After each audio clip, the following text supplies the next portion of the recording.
The Government of Ireland Act 1920 intended to create two separate Home Rule institutions within Ireland. The 6 counties were to form Northern Ireland, while the remaining counties was to form Southern Ireland. The official title followed later. In May 1921, Northern Ireland was created as a separate legal entity within the United Kingdom. In June 1921, James Craig was elected as the first Prime Minister of Northern Ireland.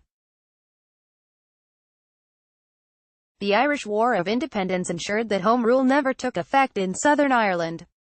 Ultimately, this conflict led to the Anglo-Irish Treaty and the establishment in 1922 of the Irish Free State. The Anglo-Irish Treaty was signed in London on 6 December 1921. However, the institutions set up under the Government of Ireland Act for Northern Ireland continued to function until they were suspended by the British Parliament in 1972. The Act was also changed following the introduction of the Good Friday Agreement in 1998. Since the Good Friday Agreement was introduced, the majority of people on the island of Ireland have moved on in a spirit of peace and cooperation. Okay, what does this have to do with Brexit and the border? During a recent interview on The Nolan Show, Jim Allister, traditional Unionist voice (TUV) leader in North Antrim MLA, said that there wouldn't have been a border if the 26 counties hadn't decided to leave the UK. Allister was speaking following the Irish government publishing the Omnibus Bill on emergency legislation that would be enacted in the case of a no-deal Brexit.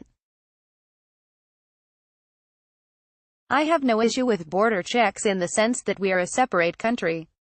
If the EU puts upon the Irish Republic to have a border, I say again, that's their problem. Remember, there wouldn't have been a border if the 26 counties hadn't decided to leave the UK. It's something they created.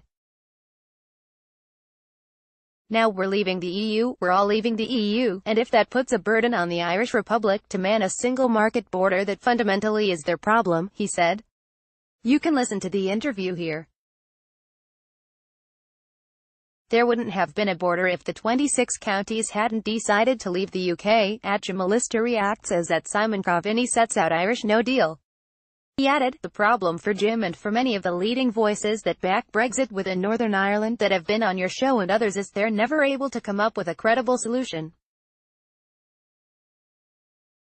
And the real problem for Jim is now that there is really two options, there's a fork in the road and both routes essentially lead to the same destination, which is one that Jim and people who believe in his kind of politics dread, and that is an integrated, all-island economy. You can listen to Kelly's remarks here. They're never able to come up with a credible solution, at 7815 PWK on Jim Allister and the